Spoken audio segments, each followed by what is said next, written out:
Matapos naman nating masaksihan ang nakakatakot na ability ng mga puppet ni Santa, ay iniwanan naman tayo ng cliffhanger mula kay Quan Chi. Ngayong chapter 60 ay may pamagat na Quan Chi and the Fiends 49-person Massacre. At base naman sa pamagat, ngayon ay masasaksihan natin kung papaano minasakir ni Quan Chi ang 49 na tao. At ngayong chapter nga ay mayroong cover picture ni Quan Chi ang kauna-unahang Devil Hunter. Kaya hindi ko na patatagalin pa, this is Mr. Damon Anime, ang inyong Tagalog source ng Chisoman. So without further ado, simulan na natin ang video.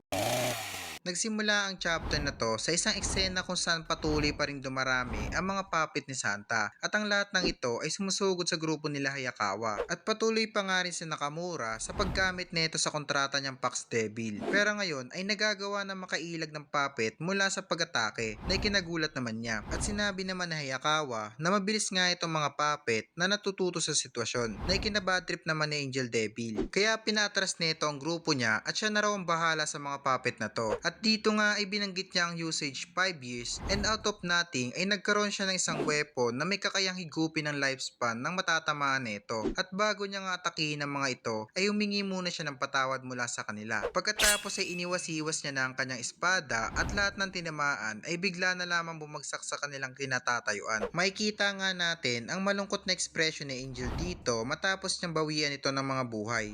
At hindi nga makapaniwala dito si Tamaki sa kayang gawin ng infamous lifespan weapon ni Angel. Kaya sinabi naman rito ni Hayakawa na dapat raw ay ginamit na neto simula pa nung una ang kanyang kakayahan. Pero meron nga daw sariling dahilan si Angel kaya hindi niya agad ito ginamit. Nang bigla naman nagsalita dito si Nakamura na tinawagan niya na ang headquarters. Kaya ang mga Devil Hunter na malapit lang sa kanilang area ay papunta na para tulungan sila. At napasabi na lang si Kusakabe na we can so far so good ang kanilang sitwasyon ngayon. At dito nga ay makikita natin ang mga backup na papunta na ng lokasyon nila Hayakawa. At ang isa sa kanila ay nagulat sa dami ng mga puppet na pumupunta sa lokasyon nila Denji. Kaya nag-iingat sila dito dahil ang maliit na direct contact mula sa puppet ay hindi na sila magiging mga human pa. Nang bigla namang napalingon ang isa sa kanila sa likuran, at dito ay makita natin ang grupo nila Quan Chi. At may sinabi nga dito si Quan Chi in a Chinese sentence na initranslate ko na, at ang sinabi niya ay ladies as always please take care of the leftovers. At dito ay kinuha niya na ang isa sa kanyang mga sandata na nasa likod niya, at gumawa nga ito ng isang stance na halos dumapa na siya sa lupa. Kaya naghanda naman dito ang isang devil personnel sa pag-atake na gagawin ni Quan Chi. Pero bigla na nga lang na itong nawala sa kanyang pwesto kanina. At makikita nga natin dito na sobrang bilis niyang pumunta sa likuran ng mga devil hunter at kumikilos ng napakabilis, at naging posible para sa kanya ang tumakbo sa mga nakatayong pader at dinaanan lahat ng mga puppet ni Santa hanggang sa makarating siya sa department store at mapunta sa hagdanan patungo ng second floor. Pagkatapos nun ay huminto na siya dito at tinignan ang blade ng kanyang weapon, at makikita nga natin ang kaninang katana niya na maayos pa. Ngayon ay nagkanda bungi-bungi na at hindi maaaring gamitin pa. Kaya binitawan niya na ito at kinuha sa likod niya ang natitira niya pang sandata. At balik na nga sa mga devil hunter kanina na baka raw nasa paligid lang si Quan Chi, kaya maghanda raw sila ng mabuti. Pero nagsalita nga dito ang babae ni Quan Chi in a Chinese sentence na wikang a corpse is talking, at nabadrip nga sila dito dahil hindi nila ito maintindihan. Kaya sinabi na lang ng leader ng grupo nila na isa nga itong kakayahan ng devil na may kakayahang bigla na lang maglaho ang isang individual. Pero nagkakamali nga sila dito dahil nga meron siyang napansin sa kanyang kasamahan na si Sato, at sa sumunod na pahina ay bigla na lang nahati ang mga ulo nila at tuluyan na nga itong bumagsak sa lupa. At ang mga devil personnel kasama na rin ang mga puppet ni Santa ay bigla na lamang naputol ang mga ulo nila na umabot pa sa loob ng department store kung saan pumunta si Quan Chi hanggang sa grupo nila Aki Hayakawa, at lahat ng dinaanan ni Quan Chi ay dinicapitate niya ang mga ulo neto. Nang napansin ni Hayakawa ang mga nangyayari ay agad niyang sinabihang dumipensa sa paparating na pag-atake. Pero huli na nga ang pangyayari para kay Nakamura dahil hindi na nga neto nagawang dumipensa pa, at si Quan Chi naman na-atake na kay Angel ay agarang pinunta ni Hayakawa, at nagawa netong madepensahan ang pag-atake ni Quan Chi. Ngunit sa lakas ng impact ay napatalsik na lang ang dalawa at bumagsak pa sa sahig.